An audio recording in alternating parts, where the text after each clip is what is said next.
To the Republican campaign trail now, and frontrunner Rick Perry, the self-proclaimed Texas cowboy, has ridden into the big city again. Earlier today, backed by several Jewish leaders, the Texas governor addressed an international question: Palestinian statehood, the same delicate topic the United Nations General Assembly is considering down the road. Of course, his comments came with 2012 and a vulnerable President Obama in mind. Simply put, we would not be here today at this very precipice of such a dangerous move if the Obama policy in the Middle East wasn't naive and arrogant, misguided, and dangerous. Mr. Perry has indeed been busy here in New York City. Last week, a fashion show and dining with the Donald at the exclusive Jean-Georges.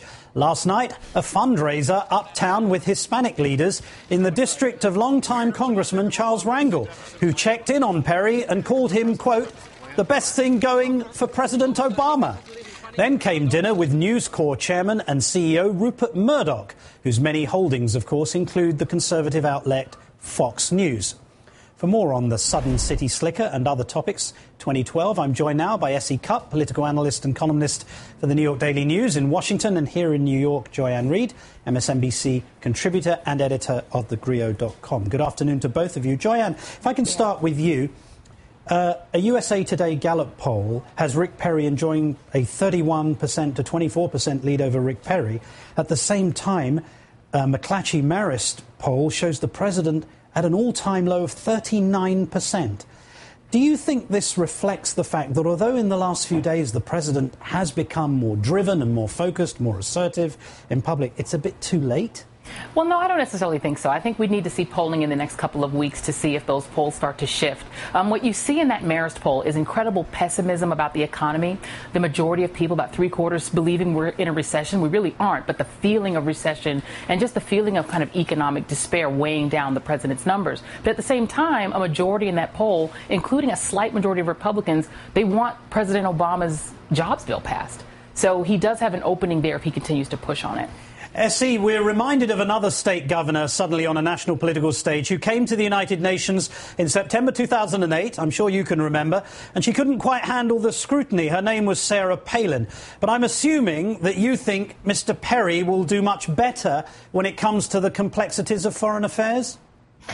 Well, Rick Perry certainly has to prove his foreign policy bona fides, just as Barack Obama did. And let's face it, the only reason we have a Vice President Joe Biden is because Obama had very little foreign policy experience and knew that he needed to make up for that somehow. So it's not insurmountable for Rick Perry, but he certainly will have to show that he knows what he's talking about. And I think he's doing that, going to the places that the president is going, talking on the issues that the president is talking about to make himself look like I can handle this and maybe even better than the guy currently in the White House.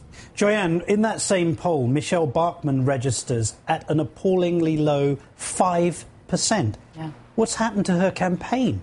You know what? I think it's a combination of her own gaffes and the Tea Party really just, I guess they've just decided that she isn't electable for whatever reason. I think it's partly the female thing. She sort of has a Sarah Palin-y kind of quality. And I think the electorate has just moved on. She had her moment and it's kind of over. S.E., you came on this broadcast and openly said that you respected Michelle Bachmann. You thought that she was a freshening influence in the race. But what's happened to her? Yeah, and she certainly still has a lot of support. I think what happened to her was Rick Perry. 5%? I mean, well, no, I mean, she has a lot of fans. She has a lot of supporters around the country. I mean, it wasn't that long ago she won the Iowa straw poll. But what happened was Rick Perry. He came in and gobbled up a lot of airtime and a lot of the same piece of the pie that Michelle Bachmann really spoke to, Tea Party voters. And you know, she still has a chance to hang in there and maybe wait for either Romney or Perry to make a mistake. But it looks like at this point it's a two-man race.